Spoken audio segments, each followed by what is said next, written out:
प्रवेश केला म्हणून काय त्यांचे लफडे बंद होतील असं नाही आहे. ते 3 टायर एसीमधून 2 टायर एसीमध्ये जात आहे. ते कशा करता जात आहे अख्ख्या जगाला माहिती आहे.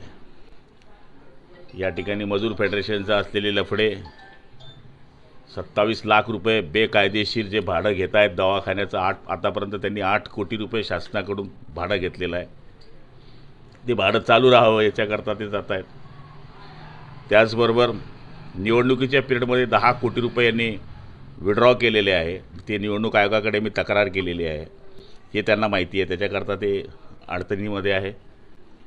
बुलढाणा अर्बनची अडचण आहे.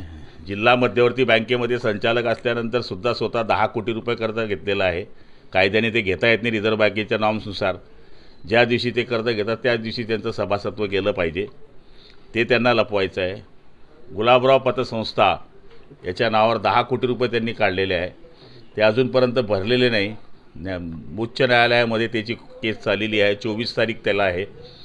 त्याच्यामध्येही काही प्रॉब्लेम होऊ शकतात. ही सगळी जी घाण त्यांनी केलेली आहे ती घाण साफ करण्याकरता हे जात आहेत. आणि याच्याने काय अजितदादा ते छाती ठोकपणे म्हणतात की माणसं तपासून घेईल. फार सुंदर माणसं तपासलेत त्यांनी, देवकरप्पासारखे. त्यांना पुढच्या काळामध्येच लक्षात येईल की आपण तपासलेला माणूस हा चुकीचा होता. ही भूमिका जी आहे ती विधानसभेच्या निवडणुकीच्या नंतर ताबडतोबीने जाहीर केलेली होती. मी पहिला असा होतो की मला अजितदादांच्या पक्षामध्ये प्रवेश करायचा आहे, परंतु काही अडचणीमुळे ते थांबलेला होता विषय आतापर्यंत. पण माझ्या भूमिकेशी मी ठाम होतो आणि मी अजितदादांच्या सोबत पक्षामध्ये प्रवेश करण्याचं निश्चित केलेलं आहे.